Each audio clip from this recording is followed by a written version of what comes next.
Hello hello hello check hello. बहुत बढ़िया भैया। हेलो थोड़ा सा इको डाल दो बस थोड़ा सा। सिटी ना दे।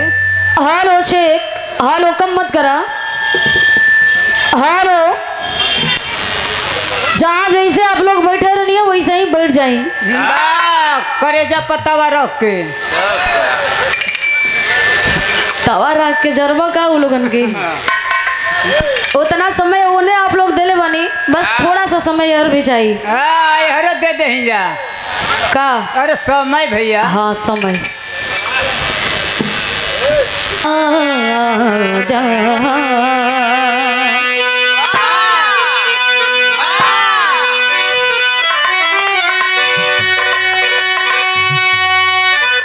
स्वामी जी हे स्वामी जी स्वामी जी आजा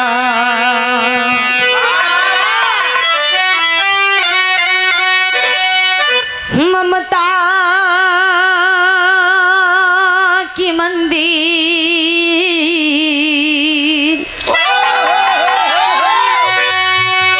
मनोता के मूरत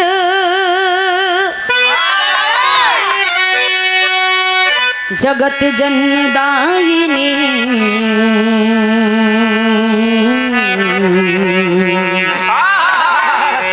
कहावे लिमाई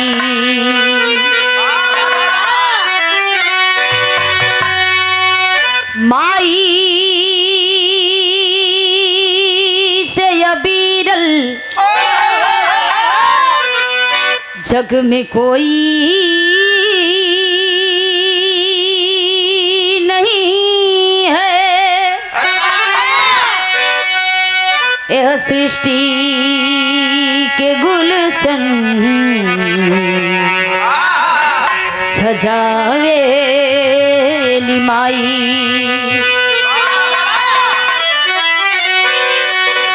उस देवी को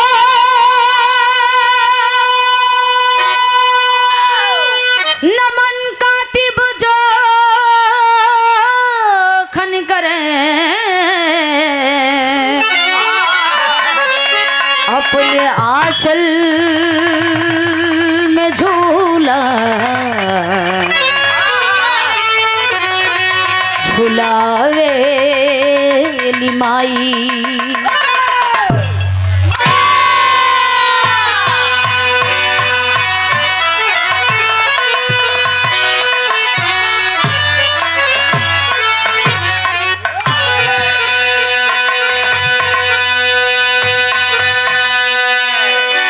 ऐतिहासिक धरती पीरों की धरती तपोभूमि बागी बलिया इस पावन पवित्र सरजमी को छूम करके नमन करते हुए आज बाबा काशीदास पूजनोत्सव में सर्व समाज इकट्ठा हुआ है। यहाँ पे आए हुए हमारे महानुभाव हमारे गार्जियन हमारे अभिभावक हमारे मुकद्दर के मालिक हमारे भगवान गीत संगीत से लगाव रखने वाले प्रेम रखने वाले प्रेमी श्रोता सुनवैया सज्जन और जिन्हें पंडित का उपाधि मिला इसी भूमि पे सम्मानित पूज्य गुरु जी परम सभ्य परमादरणीय पंडित परशुराम यादव जी गुरु जी के चरणों में श्रद्धा सुमन अर्पित करते हुए ये हमारा दुर्भाग्य है कि मैं उनके साथ गा नहीं पाई उनसे मैं मिल नहीं पाई। बाकी के सभी कलाकार उनसे मिल चुके हैं लेकिन मेरी बारी जब आई तो वो इस दुनिया में नहीं रहे।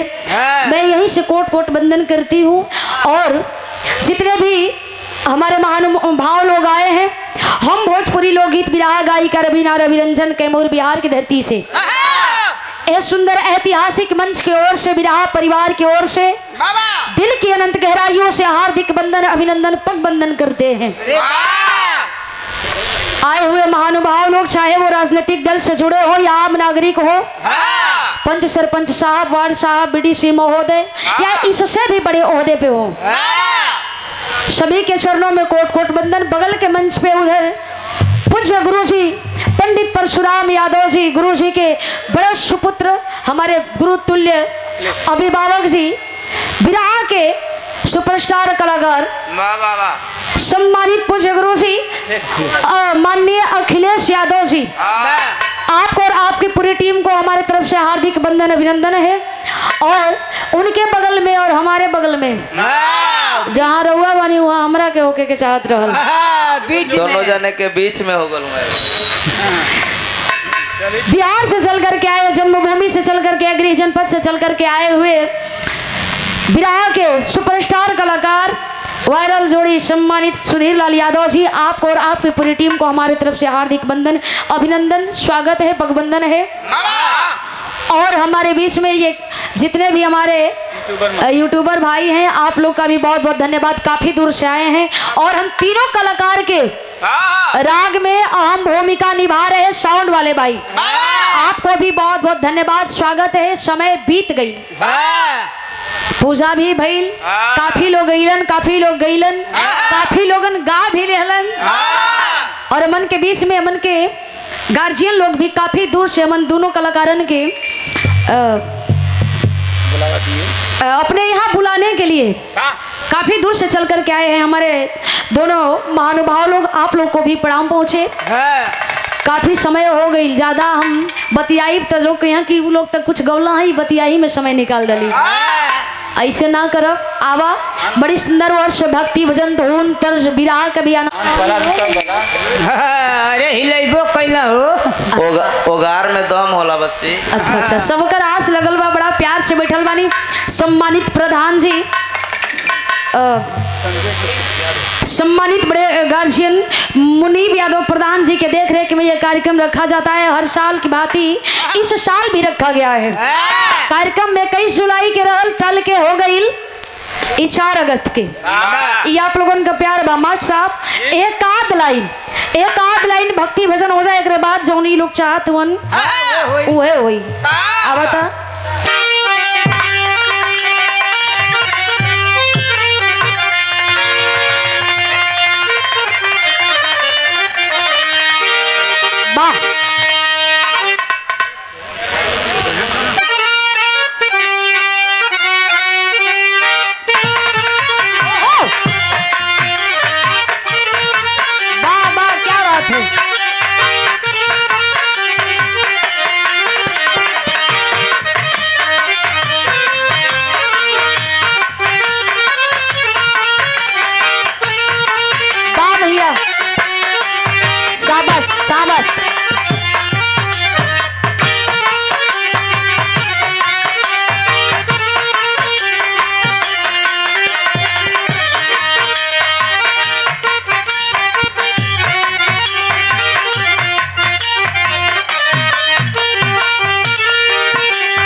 इस समय बस हमार बा। अब ये समय में भाई अब केहू के न मिल पाई, काहे कि हमारे सब लास्ट हो जाई। कोनो प्रेमी प्रेमिका आपस में बतियाओ तड़न, कहो तड़न का भैया आवाज न दो, संभारी के रखो। लड़का कहे हो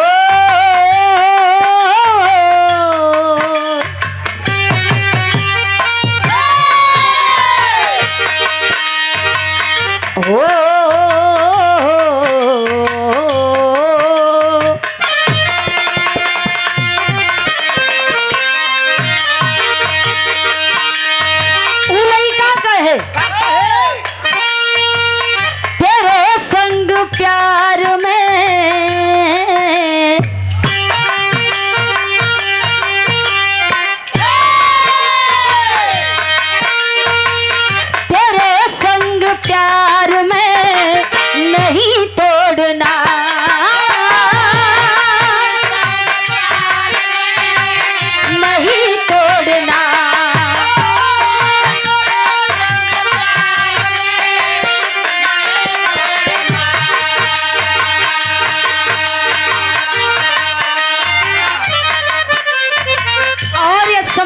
गार्जियन जी जिनके कंधे पे बहुत भार है, सब कुछ देखते हुए कलाकारों का भी सम्मान करने के लिए कलाकारों के पास चल करके आ जा रहे हैं, यही बड़ी बात है। लोग भूल जाते हैं पूज्य सम्मानित गार्जियन जी मुंशी पहलवान जी है ना, मुनीब पहलवान जी, सॉरी मुनीब पहलवान जी, प्रधान जी। देखो लोग इस समय के चलते जितना हड़बड़ाहट होता, समय के चलते होता है कि हमें लगा था कि कहीं बरसात न हो जाए, अंधेरा भी गिर ले आवा था। इस प्रधान जी के द्वारा सुंदर पुष्पहार और ये 500 रुपया दे करके आशीर्वाद दिया गया। बहुत बहुत प्रणाम, सकल पंच के प्रणाम पहुंचे। अबे लाइट काहे के जला देला, अबे आग पर लगा था, बाद में जलौले होता। लेकिन बाबा यही भाव में बिटिया याद करत दिया मात्र एक लाइन कैसे, जन्मदायिनी तू जननी हो मां,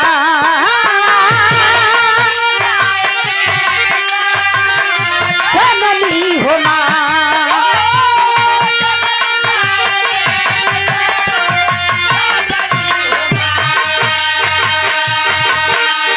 जन्म देने वाली माई, जन्मदायिनी तू जननी हो मां, तेरी महिमा से ये चलता जहां, जन्मदायिनी तू जननी हो मां।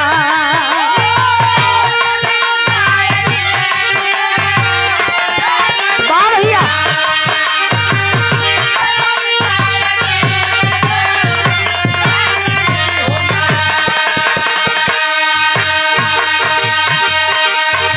लोग अपने अपने आराध्य देवी के मनावल भी जरूरी होला, वैसा ही एक लाइन हमन के भी मना ले लीजा। आखिरी भाव कैसे,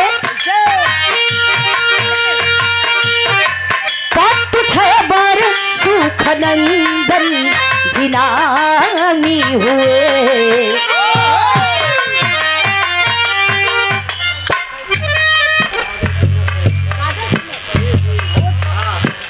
और ये काजल किन्नर जी सैदपुर से आप जी के द्वारा ये आशीर्वाद आपके सम्मान में ये भिजवाया गया है। अनमोल आशीर्वाद 50 रुपया। बहुत बहुत प्रणाम, सकल पंच के प्रणाम पहुंचे। आशीर्वाद के कामना बाकी से सुख नंदन जिनानी हुए, दयाल जोखन कलम मेरा वारी रहे,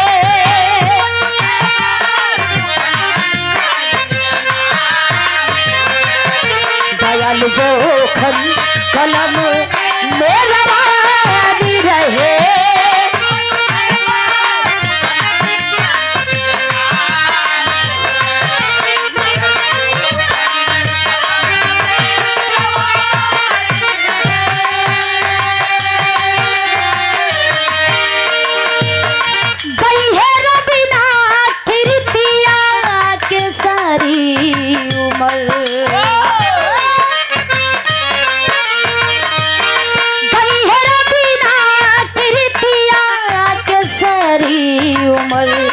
माई बाचल समर बिछवा पानी रहे, वो पानी रहे,